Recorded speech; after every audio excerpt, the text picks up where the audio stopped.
Bom dia a todas e todos. Sejam todas bem-vindas e bem-vindos. Bienvenue, Felipe. Les autres collègues. Bienvenue. Bom, é com uma grande satisfação e alegria, né, que a gente dá início às atividades do Grupo de Pesquisa Internacional, do TAFAC, Travailler avec Foucault, Approche Contemporaine. É um grupo que congrega pesquisadores brasileiros, franceses e belgas, surgiu a partir das relações acadêmicas anteriormente existentes entre Felipe Szabó, André Duarte, eu mesma, o César, né, há mais de 5 anos. Felipe já veio do Brasil, né, o ano passado, enfim, já é conhecido nosso aqui, a gente já esteve lá. O André ficou um mês trabalhando na Universidade de Lille, que é a universidade, né, do Felipe Szabó. O César também já esteve por lá, agora você também vai ficar mais um tempo lá, né? Enfim, né? Então esse contato antigo, e é assim que a gente estabelece mesmo esses grandes projetos, né? Nesse trânsito e nesses contatos que vão sendo feitos ao longo, né, de um tempo. Daniel também já esteve por lá, o Tiago, né, que os dois fizeram doutorado sanduíche, tiveram bastante contato, né, o Daniel, sobretudo com o Felipe. Primeira vez que o Daniel foi para a França para iniciar os contatos, o primeiro contato dele já foi com o Felipe. Aliás, o Daniel, ele foi a pessoa que primeiro estabeleceu o contato com o Felipe, né? Mandou um e-mail, marcou um encontro e a partir dali, né, o Felipe fica muito próximo de todos nós, né? Então, enfim, chegou esse momento, né, de institucionalizar. Então, esse grupo de pesquisa internacional TAFAC, ele vai ser, a forma final dele vai ser dada a partir da visita do André Duarte, né, como professor visitante, o mês todo que ele passa em Lille, e o projeto, né, ganha essa forma, né? O Felipe é o grande mentor desse projeto. Bom, e esse projeto, além de agregar pesquisadores, né, mais velhos, já professores de universidades, também ele tem essa vantagem de agregar jovens pesquisadores, então jovens pós-doutorandos e doutorandos, que, enfim, né, passam a integrar e também têm a oportunidade, em algum momento, né, de vigência desse projeto, de fazer um intercâmbio, ir para a Universidade de Lille, os estudantes virem para cá. Então, essa é a grande graça e a importância também desse projeto, desse intercâmbio, né, de vocês, estudantes de várias áreas, né? Esse é um projeto que congrega não só filosofia, mas também educação, né, e áreas afins. Bom, em janeiro de 2017 foi submetido um projeto de parceria acadêmica internacional com a Universidade de Lille, reunindo pesquisadores daquela universidade e pesquisadores provenientes da UFPR e da UPR, Universidade Livre de Bruxelas, Universidade de Saint-Louis, na Bélgica. O projeto recebeu aprovação e financiamento, por isso estamos hoje reunidos, né, para dar início a essa série de atividades acadêmicas como essa. Então, nós gostaríamos de agradecer ao professor Felipe Szabó, né, que é diretor do Laboratório de Pesquisa Savoir, Texte e Langage da Universidade de Lille 3, e também atual, né, o Felipe é o atual diretor do Centre Michel Foucault. Agradecemos também a participação do Stéphane Zigart, doutor pela Universidade de Lille e pós-doutorando na mesma instituição. E também agradecemos a Audrey Benoit, também doutora pela Universidade de Lille. E agradecemos também ao professor César Candiotto, da PUC, que também abriga esse evento, amanhã vai ser lá, né? Então, esse seminário foi concebido como um grupo de trabalho e discussões entre os participantes, motivo pelo qual os textos serão todos apresentados em francês. É um grupo de trabalho com 3 franceses. O Felipe já é praticamente um brasileiro, já entende tudo e daqui a pouco já vai estar falando. Mas enfim, como grupo de trabalho é muito importante que todos e todas tenham a compreensão total dos textos que estão sendo apresentados aqui. Então, por isso que os textos são todos apresentados em francês, mas com tradução continuada e também com projeção. Os textos que não foi possível fazer a tradução continuada, né, em projeção, eles estão projetados em francês. Que são os textos da Audrey Bernardo e do Stefania Zigar. Então, gente, é isso, né? A gente deseja a todos uma excelente jornada de trabalho, que seja muito proveitosa. E mais uma vez agradecemos ao Candiotto da PUC e ao Felipe da Universidade de Lille e também ao Stefania e a Audrey por terem se deslocado até aqui. E o próximo evento será em Lille. Então já estão todos e todas convidados, vai ser em março, né? Em Lille. Então é isso. Agora a apresentação fica por conta do César. Quem vai começar? O Felipe, né? Tá. Alguém quer coordenar a mesa? Ou eu coordeno? Tem que sair de uma reunião para outra, então.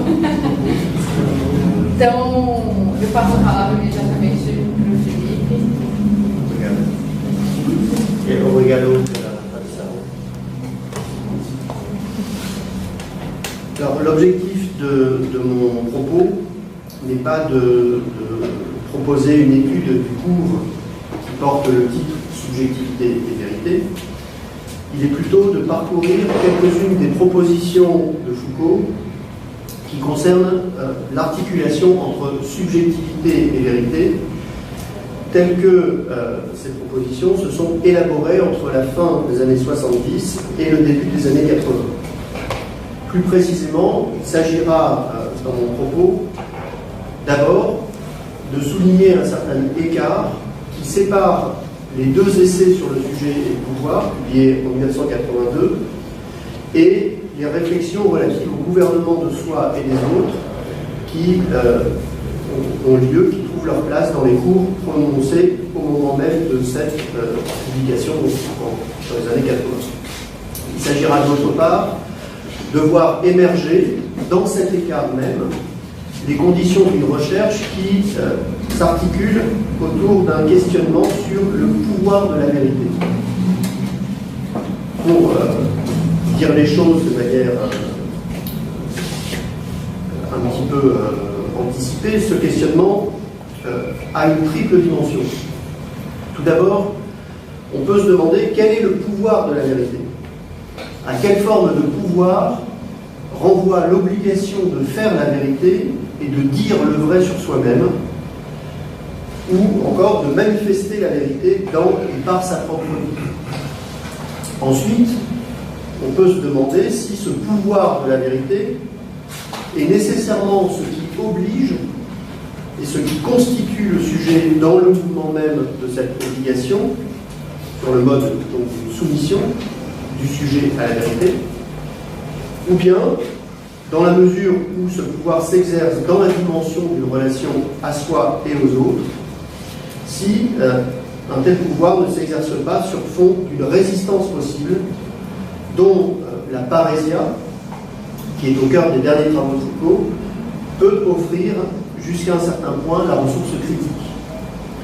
Enfin, troisième niveau de questionnement, peut-être plus une ouverture de mon propos que quelque chose que je vais traiter, quel peut être l'intérêt de cette réflexion sur les rapports entre sujet, pouvoir et vérité pour appréhender la démarche même de Foucault entre éthique, philosophie et politique. Alors pour répondre à ces questions, et surtout aux deux premières, je voudrais revenir pour commencer sur une espèce de glissement, de déplacement, comme il y en a beaucoup chez Foucault, un déplacement qui s'opère au détour des années 80 au sein même de la problématique du gouvernement et qui conduit Foucault à se tourner vers la problématique éthique. On pourrait dire qu'il s'agit en réalité d'une reprise éthique de la problématique politique du gouvernement. Et on verra qu'il se produit dans le dernier cours de Foucault, le courage de la vérité, un mouvement inverse qui est celui d'une reprise politique de la problématique éthique de la paresse. En tout cas, dans ce premier moment de mon intervention, je voudrais expliciter le passage d'une interrogation sur le sujet et le pouvoir à une interrogation sur subjectivité et vérité, pour reprendre le titre du cours de 1981. Alors je vais commencer par une précision qui est même de l'ordre de la rectification d'ordre chronologique. En effet, il est assez probable que les deux essais sur le sujet et le pouvoir, donc qui se trouvent dans les 10 écrits, volume 4, et qui ont été publiés à la fin de l'ouvrage d'Hubert Dreyfus et Paul Rabineau en 1982. Il est assez probable donc que ces deux essais ont été rédigés en réalité lors de la préparation du livre et sans doute même plutôt à la fin des années 70. Dans ce texte, dans ces deux essais sur le sujet et le pouvoir, la thématique des relations de pouvoir et des formes de résistance ou de lutte susceptibles, comme dit Foucault, de dissocier ces relations, prend clairement la suite des réflexions menées sur ce front depuis la volonté de savoir, 1976, et poursuivi jusqu'au recentrement de la problématique politique sur les figures et les développements de la gouvernementalité, un recentrement qui est amorcé dans le cours de 1978, Sécurité, territoire, population, et qui est poursuivi dans la conférence prononcée la même année devant la Société française de philosophie, qu'est-ce que la critique? Alors cette précision, cette rectification permet de mettre en lumière trois aspects de l'interrogation de Foucault dans les deux essais sur le sujet du pouvoir. D'abord, on comprend mieux pourquoi dans le premier de ces deux essais, qui a comme titre « Pourquoi étudier le pouvoir ? La question du sujet », Foucault, tout en orientant son propos vers l'explicitation d'une économie des relations de pouvoir qui est directement liée à notre situation présente, Foucault donc dresse une sorte de tableau historique des formes de résistance. Donc pas seulement tourné vers le temps. Ensuite, Foucault note surtout dans ce texte, dans ces deux essais, que, je le cite, aujourd'hui, c'est la lutte contre les formes d'assujettissement, contre la soumission de la subjectivité qui prévaut de plus en plus. Enfin, il laisse entendre que ces luttes sont, certes, et sans doute d'abord des luttes contre certaines modalités des relations de pouvoir, liées à ce qu'il nomme alors la gouvernementalité. Il s'agit de combattre, je le cite encore, tout ce qui lie l'individu à lui-même et assure ainsi sa soumission aux autres. Et ce lien s'opère à partir de la vérité, qui est ici une force contraignante. Mais de telles luttes s'enracinent également, poursuit Foucault, dans une expérience occidentale de la subjectivité qui est en révolte contre le type de pouvoir qui a contribué à façonner cette subjectivité, un pouvoir religieux et moral, faisant corps avec le développement du christianisme et un pouvoir confronté à sa propre contestation interne avec la réforme. Par conséquent, ces luttes, dont Foucault parle dans les 2 essais sur le sujet et le pouvoir, ces luttes peuvent également être présentées comme des luttes pour une nouvelle subjectivité, ou encore, comme il l'écrit à la fin du premier des 2 essais sur le sujet et le pouvoir, je cite, « Il nous faut promouvoir de nouvelles formes de subjectivité, en refusant le type d'individualité qu'on nous a imposé pendant des siècles, pendant plusieurs siècles. » On a donc affaire à une oscillation entre la lutte contre un certain pouvoir de la vérité et une lutte pour de nouvelles modalités de l'être sujet. Cette oscillation trouve sa raison d'être dans le nouage singulier que le pouvoir pastoral opère précisément entre sujet, pouvoir et vérité. C'est bien parce que ce type de pouvoir, le pouvoir pastoral, est lié dans ses opérations et dans ses finalités à une certaine production de la vérité, qui est la vérité de l'individu sur lui-même, qu'il importe de penser les contre-conduites, les luttes contre les formes d'assujettissement, comme des luttes qui s'inscrivent dans un certain rapport à la vérité, c'est-à-dire comme des luttes qui retournent contre le pouvoir lui-même, le rapport à la vérité qui produit les sujets. Ce rapport qui est donc le mode de production d'assujettissement, de soumission, mais aussi de subjectivation des sujets.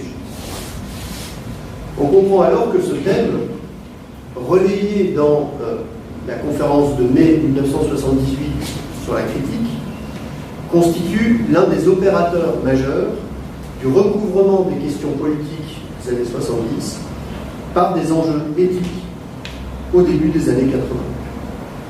C'est ce sur quoi je voudrais insister maintenant, en explicitant davantage cette articulation entre sujet, pouvoir et vérité, telle qu'elle est élaborée dans les premières réflexions sur la gouvernementalité et telle qu'elle est reprise sous l'horizon d'une réflexion concernant le rapport à soi, le souci de soi, et une réflexion concernant une sorte d'éthique de la vérité à partir des années 80.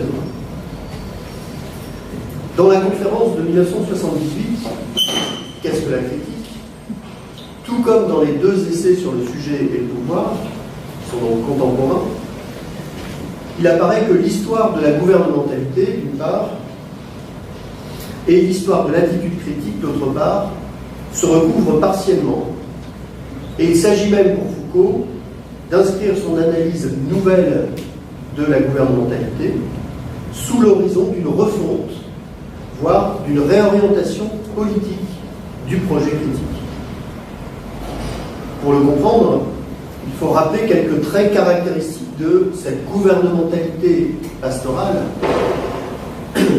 telle que Foucault l'a définie justement au Collège de France à partir de mars 1978, donc dans le cours Sécurité, territoire, population. On peut noter tout d'abord qu'en se concentrant sur ce thème, Foucault montre qu'il a complètement rompu avec une appréhension répressive du pouvoir de la norme qui marquait encore très fortement surveiller et punir. Il est passé à une conception différente selon laquelle la norme ne s'applique pas de l'extérieur à un matériau sur lequel elle exercerait une contrainte, mais elle impulse une dynamique qui amène le sujet, en faisant retour sur son action, à reconfigurer le champ d'intervention du pouvoir, qui est amené ainsi à créer, à modeler, à inventer ces objets, qui sont aussi des sujets. La gouvernementalité se définit ainsi plus précisément comme art de conduire la conduite des individus, en vue d'assurer leur propre salut, et en mettant en œuvre, à cette fin, un suivi analytique de leur existence, accompagné d'obligations, parmi lesquelles, et peut-être au premier plan, l'obligation pour le diriger de tenir est de produire en permanence sur lui-même et à destination de celui qui le dirige un discours vrai. Ce discours peut prendre la forme réglée de la vie. Ce qui retient l'attention de Foucault dans cette forme de gouvernementalité, c'est donc bien qu'elle définit une articulation fondamentale entre pouvoir, sujet et vérité, et même plus exactement entre le pouvoir de la vérité et l'obéissance des sujets. La gouvernementalité relève d'un dispositif technologique subtil situé au point de rencontre entre les technologies de pouvoir et les technologies de soi, dit Foucault, et qui joue en quelque sorte sur les deux faces du sujet, identifié comme sujet soumis à l'autre par le contrôle et la dépendance, et d'autre part, sujet attaché à sa propre identité par la conscience ou la connaissance de soi. Ce qui est écrit dans les deux essais sur le sujet du pouvoir. Donc le prix de l'attachement à son identité, qui fonctionne comme une matrice d'individualisation, c'est ici la dépendance à un autre qui authentifie en quelque sorte la vérité du sujet et qui la suscite même, cette vérité, à travers des exercices réglés de véridiction, de dire vrai sur soi-même. Et en retour, ces exercices supposent que le gouverné, le dirigé, reste tout au long du processus sujet de sa conduite. En ce sens, l'art de gouverner définit, au sens fort de l'expression, une relation au pouvoir, une relation à soi et à un autre, commandée par des procédures de vérité qui non seulement fixent les modalités d'exercice du pouvoir, mais qui fixent également les formes dans lesquelles peuvent se produire des sujets. Dans ces conditions, la réinscription généalogique de la question de la critique sous l'horizon du pastorat chrétien dans les textes de la fin des années 70, cette réinscription est d'abord développée en relation avec ce qui est désigné au même moment dans Sécurité, Territoire, Population, pour les 1er mars 78, comme des contre-conduites. Le modèle en est fourni par ces mouvements de révolte, qu'on parle aussi de révolte de conduite, qui ont parcouru l'histoire du pastorat chrétien à la fin du Moyen-Âge et qui ont connu une intensité particulière au XVIe siècle avec les mouvements réformateurs et finalement le réformateur de ces mouvements réformateurs, la réforme protestante. Alors en quoi ces expériences historiques de contestation d'un ordre établi permettent-elles de caractériser l'attitude critique et comment ces formes de résistance viennent-elles jouer sur le pouvoir de la vérité? On peut dire que ces expériences ne dessinent pas un au-delà du pouvoir. Il ne s'agit pas d'aller au-delà du pouvoir. Il s'agit plutôt d'engager une relation critique au pouvoir, c'est-à-dire une critique interne de l'art de gouverner, ce que Foucault, dans la conférence de 1978, présente, définit comme, je le cite, une sorte de forme culturelle générale, à la fois attitude morale et politique, manière de penser, etc., et que j'appellerais tout simplement l'art de n'être pas gouverné, ou encore l'art de ne pas être gouverné comme ça et à ce prix. Je proposerai donc, comme toute première définition de la critique, cette caractérisation générale, l'art de n'être pas tellement gouverné. Fin de citation. Dans le second essai sur le sujet et le pouvoir, cet art ou cette attitude est présentée comme une pratique de liberté qui, dans la mesure où elle est impliquée dans et par l'exercice même du pouvoir, ne peut que s'opposer, dit Foucault, à un exercice du pouvoir qui tente en fin de compte à la déterminer entièrement. Et donc dans la critique quelque chose de l'ordre de l'indétermination active. La critique ne s'exerce pas massivement et absolument à l'encontre de toute forme de gouvernementalisation, ça n'est pas son sens, elle s'exerce envers des formes déterminées de gouvernement. Et Foucault relève qu'une telle attitude critique peut être opératoire sur différents plans qu'il va analyser. Ces plans définissent des sites pratiques de problématisation qui, à chaque fois, mettent en crise un ensemble de relations de pouvoir et qui mettent en crise même la manière dont ces relations ont joué ensemble le pouvoir, la vérité et le sujet.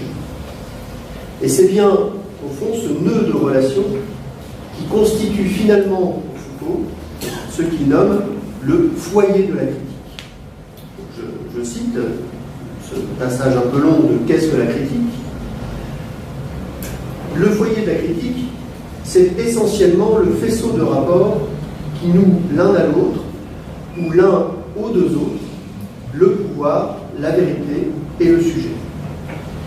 Et si la gouvernementalisation, c'est bien ce mouvement par lequel il s'agissait, dans la réalité même d'une pratique sociale, d'assujettir les individus par des mécanismes de pouvoir qui se réclament une vérité, eh bien, je dirais que la critique, c'est le mouvement par lequel le sujet se donne le droit d'interroger la vérité sur ses effets de pouvoir et le pouvoir sur ses discours de vérité. Eh bien, la critique, ce sera l'art de l'incertitude volontaire, celui de l'indocilité réfléchie.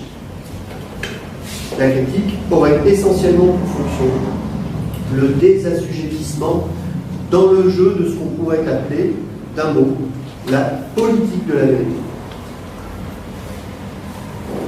Alors on voit à travers cette citation que l'étude de la gouvernementalité que Foucault propose à partir de la fin des années 70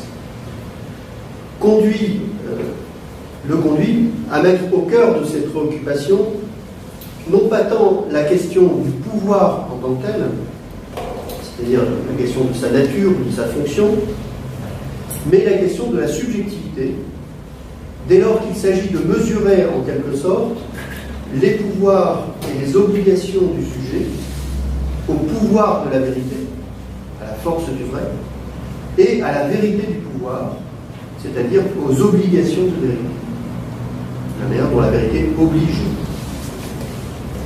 Le désassujettissement dont parle Foucault ne concerne alors pas ou plus une manière pour les sujets de se situer en face du pouvoir, de se soustraire simplement aux formes de contraintes que ce pouvoir exercerait sur eux. Le désassujettissement engage plutôt un rapport interne à la vérité, en tant que celle-ci, par sa manifestation, ou par les procédures de véridiction qu'elle impose au sujet, participe de cette nouvelle forme d'exercice du pouvoir, autant que de la production des sujets.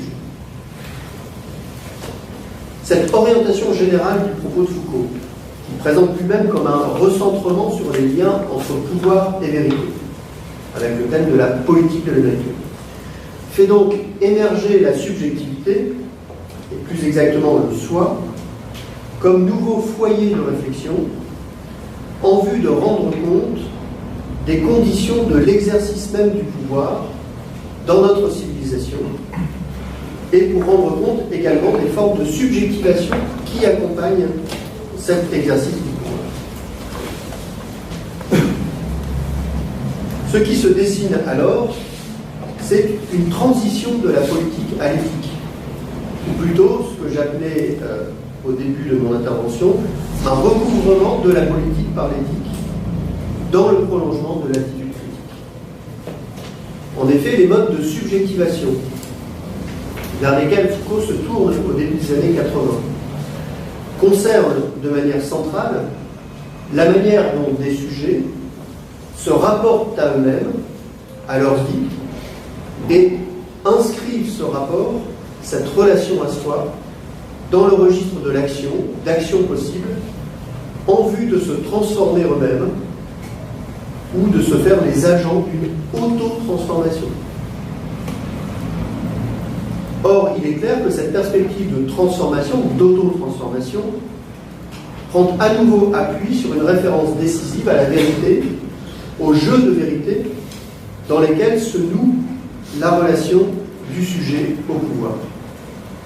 Car ce sujet est porteur d'une vérité, de sa vérité, si l'on veut, qu'il doit se dire à lui-même tout en la disant aux autres. Et ce sont les techniques de soi qui constituent l'opérateur privilégié de cette véridiction, de se dire vrai sur soi-même. Un tel sujet est tout autant assujetti que pouvait l'être le sujet du pouvoir, mais il est sous une autre forme qui révèle en lui, à présent, une nouvelle capacité, qui est sa capacité de résistance, c'est-à-dire la capacité de se conduire, de conduire sa vie contre les conduites qu'on veut ou qu'on voudrait lui faire tenir. Le sujet qui est appelé à dire vrai sur soi-même n'en est donc pas moins disposé en tant que sujet à réagir face aux interventions du pouvoir en manifestant son propre de sujet, qui est sa liberté, ou encore ce que Foucault nomme dans la conférence Qu'est-ce que la critique? La réactivité du pouvoir. On comprend par là que se trouve instaurée une nouvelle relation du sujet à la politique. En tant qu'il est considéré désormais dans son rapport à soi, le sujet devient un interlocuteur privilégié pour le pouvoir, qui, de son côté, est mis dans l'obligation de prendre en compte ces interrogations, des interrogations de vivant, trouvant en lui-même l'incitation à persévérer dans son camp. S'ouvre ainsi un espace de lutte qui constitue le champ effectif des relations de pouvoir, et l'enjeu de ces luttes est autant la vérité, c'est-à-dire la forme à donner à la véridiction, que la liberté face aux obligations de vérité qui forment la matrice de la subjectivation éthique. Dans cette perspective, le sujet, s'il est soumis au pouvoir par l'action même du pouvoir, ne lui est cependant pas asservi au sens de la servitude volontaire. On pourrait dire qu'à la croisée entre servitude et liberté, le sujet se trouve, se découvre potentiellement indocile.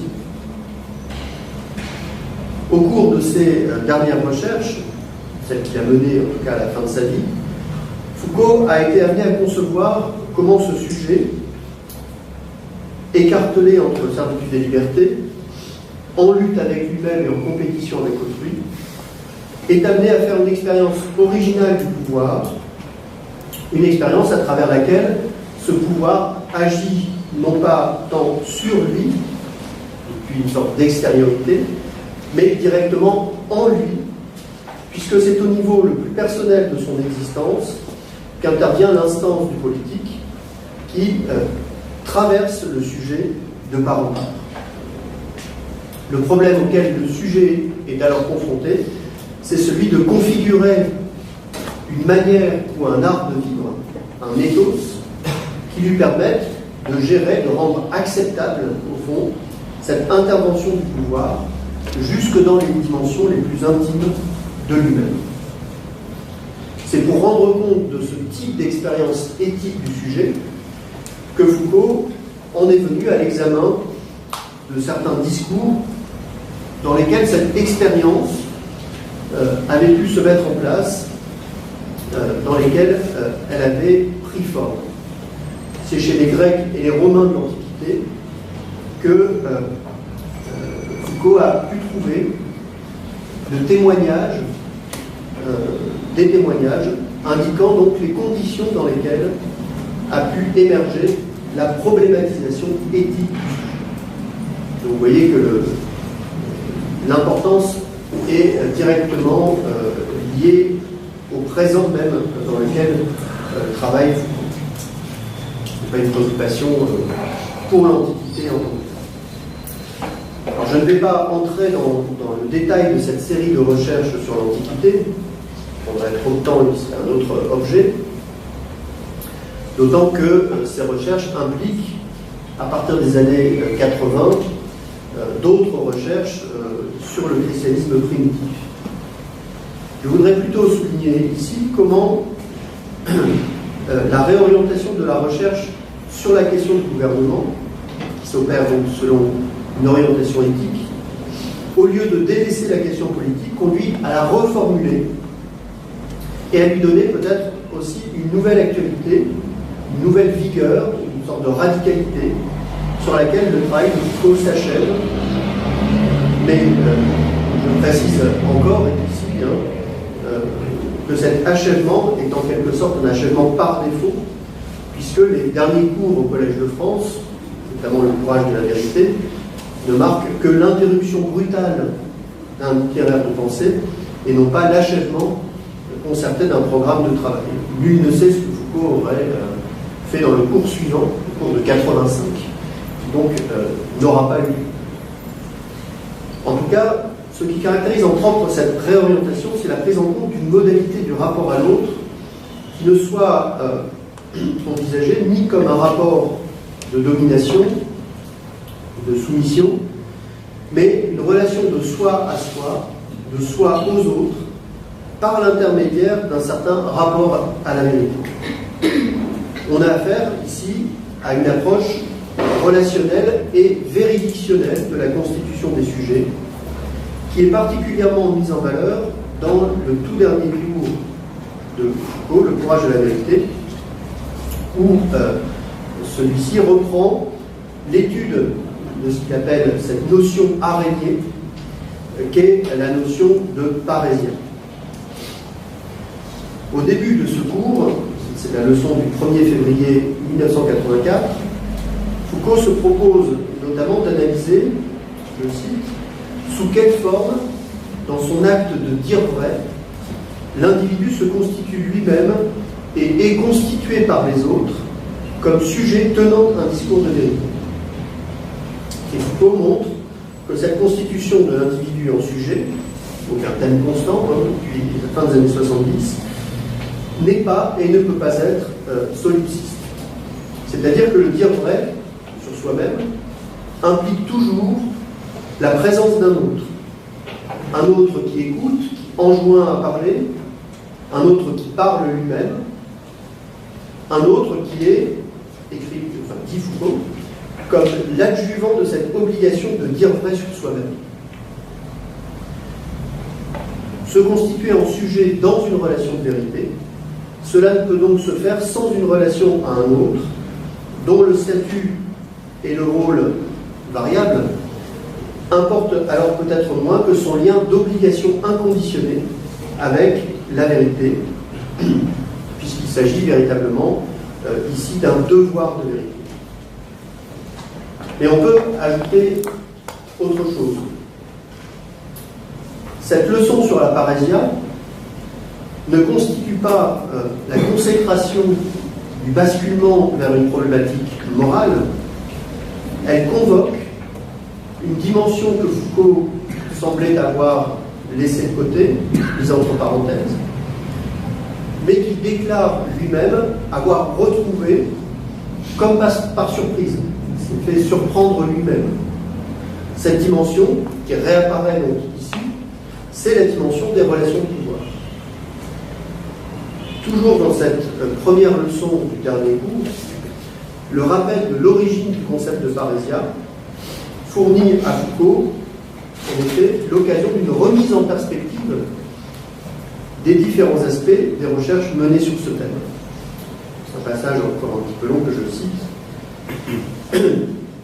La notion de parésia est d'abord fondamentalement une notion politique. Et cette analyse de la parésia, comme notion, concept politique, m'éloignait évidemment un peu de ce qui était mon projet immédiat, l'histoire ancienne des pratiques du dire vrai sur soi-même. Mais d'un autre côté, cet inconvénient se trouvait compensé par le fait que, en reprenant ou en entreprenant l'analyse de la parésia dans le champ des pratiques politiques, je me rapprochais un peu du thème qui était celui des relations de pouvoir et de leur rôle entre le sujet et la vérité. Un peu plus loin, et on rejoint ainsi le thème du gouvernement que j'avais étudié il y a plusieurs années. Il me semble qu'en examinant la notion de parésia, on peut voir se nouer ensemble l'analyse des modes de véridiction, l'étude des techniques de gouvernementalité et le repérage des formes de pratique de soi. L'articulation entre les modes de véridiction, les techniques de gouvernementalité et les pratiques de soi, c'est au fond ce que j'ai toujours essayé de faire. Fin de la citation. Donc, la mise au premier plan de l'autre, l'insistance sur la dimension relationnelle de la constitution du sujet dans les pratiques de soi, correspond moins à une redécouverte ou à une découverte de la morale, qui serait la suite du propos de Foucault, avec un délaissement de la politique, mais il s'agit plutôt d'une réarticulation cruciale entre sujet, pouvoir et vérité, en particulier, et je vais y revenir pour finir, à la faveur de l'étude de la parésia cynique. Donc, avant de venir à cette parésia cynique, il importe d'insister sur le fait que la question des relations de pouvoir est bien ressaisie ici à partir de ce nouveau champ de réflexion, très différent de celui qui avait porté les études antérieures sur le biopouvoir et la gouvernementalité. Ce n'est plus, en effet, la question des multiples relations dans lesquelles, dans les sociétés modernes, la vie tout entière est investie, mobilisée à travers les corps individuels ou les populations entières. Ce qui est désormais en question, ce sont les procédures par lesquelles, depuis l'Antiquité, la conduite des hommes s'est trouvée gouvernée. C'est-à-dire la question des modalités selon lesquelles a pu se penser, dans l'Antiquité, mais aussi, sans doute, pour une part, encore aujourd'hui, la capacité des sujets à résister aux formes prises par le gouvernement de leur conduite. Alors, en quel sens la parésia, et singulièrement la parésia cynique, constitue-t-elle pour Foucault l'opérateur privilégié de cette réarticulation politique de l'étude des formes de subjectivation du discours vrai? Comment reconduit-elle Foucault au souci politique et à la nécessité de la transformation du monde tel que l'engage un rapport à soi singularisé par sa relation à la vérité? Il faut dire ici que parmi toutes les formes de parésia étudiées par Foucault, parmi toutes les figures antiques de la subjectivation du discours vrai, il y en a un certain nombre, la parésia cynique affirme un jeu de vérité singulier qui, dans la mesure où il se caractérise par son essentielle opposition, par son hostilité au pouvoir, permet de redéfinir la politique de la vérité. Celle-ci n'est plus un art de gouverner dans et par l'obligation de la vérité, mais devient une résistance à la gouvernementalité elle-même, dans et par la subjectivation de la vérité. On comprend alors l'importance de la réévaluation politique de la parésia, annoncée par Foucault au tout début du cours, en tant que cette parésia doit être privilégiée par rapport à d'autres pratiques qui articulent dire vrai et manière de gouverner, comme notamment la direction de conscience qui fait l'objet de nombreux et longs développements. Il importe donc de comprendre, pour finir ce propos, en quel sens la parésia est-elle d'essence politique et quelle est, à l'intérieur de cette politique de la vérité, la valeur particulière de la parésia cynique. Pour répondre à la première question, la parésia comme notion fondamentalement politique, il est utile de rappeler que, pour Foucault, la parésia a partie liée avec la démocratie avant d'être réorientée vers la sphère de l'éthique de soi, de l'éthique personnelle, de l'éthique de la constitution de soi. Et c'est bien à partir de cette écart historique marqué entre les domaines éthiques et politiques que Foucault mène son enquête dans son dernier livre. Et notamment, il montre, je ne vais pas y insister, comment, avec Socrate, à partir de Socrate, se produit un déplacement de la parésia politique vers une parésia philosophique et éthique, repliée sur un souci de soi, se posant comme en retrait par rapport à la politique. Mais dans le même temps, cette disjonction de l'éthique et du politique peut avoir des conséquences inattendues. Elle permet justement, au dire vrai, d'articuler au sein du champ politique lui-même un certain nombre d'effets de vérité qui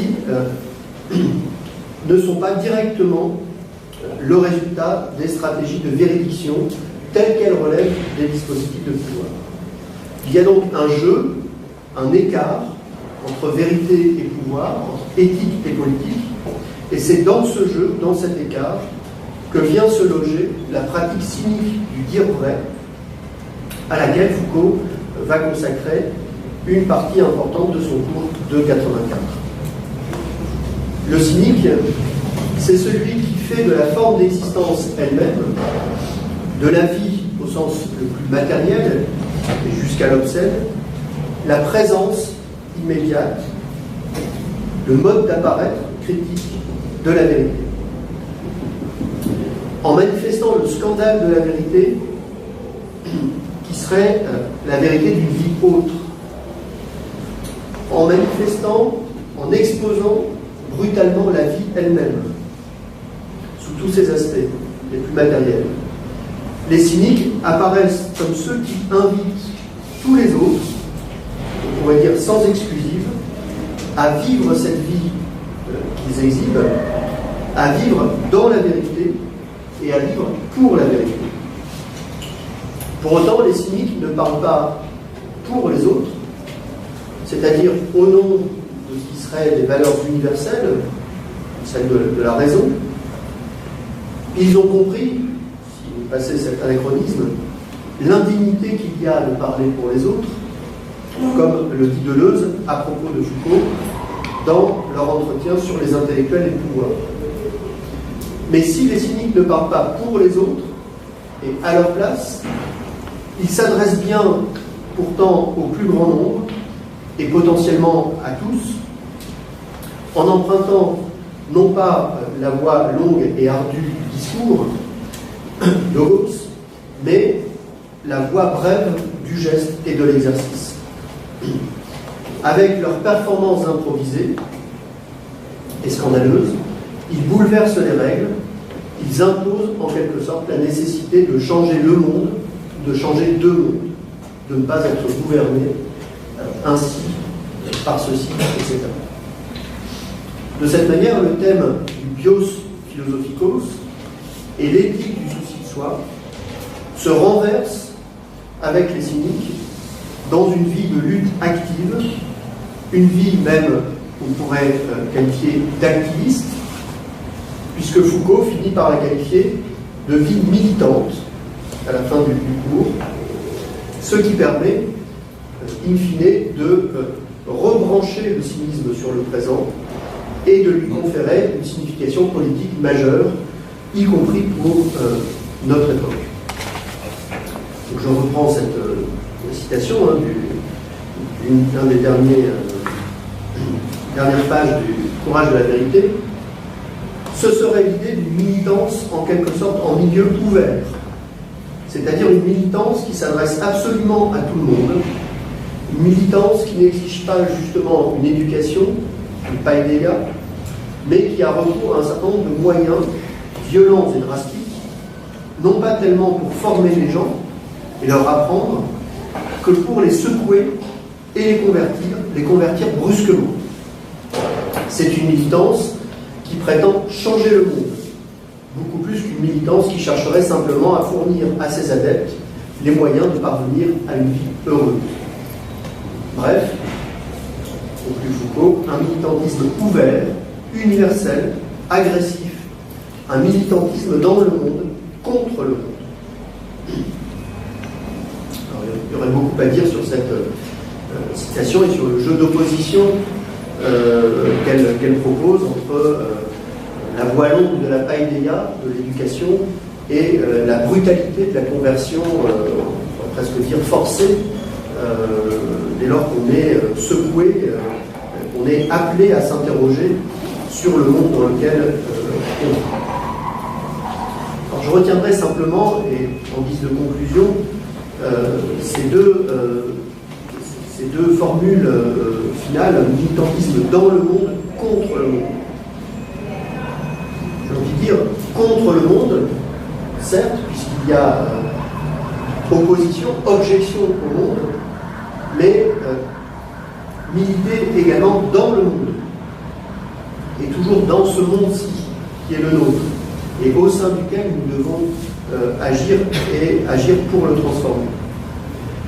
Vivre vraiment pour le cynique, mais au-delà du cynique, peut-être pour nous aussi, ce n'est pas évidemment vivre pour soi, c'est plutôt en appeler à l'exigence d'un monde, d'une société, d'une cité, où la vie soit collectivement vraie. Un monde où il soit possible, facile et nécessaire, de vivre vraiment, de vivre en vérité. On peut dire alors que pour Foucault, le cynisme donne l'expression d'une pratique de liberté et d'existence qui serait à la fois dans le monde et contre ce monde-ci, pour ne pas y être tellement gouverné, c'est-à-dire pour rester libre de ne pas se soumettre unilatéralement à ces lois, si ces lois deviennent intolérables et rendent nos vies invivables. Merci beaucoup.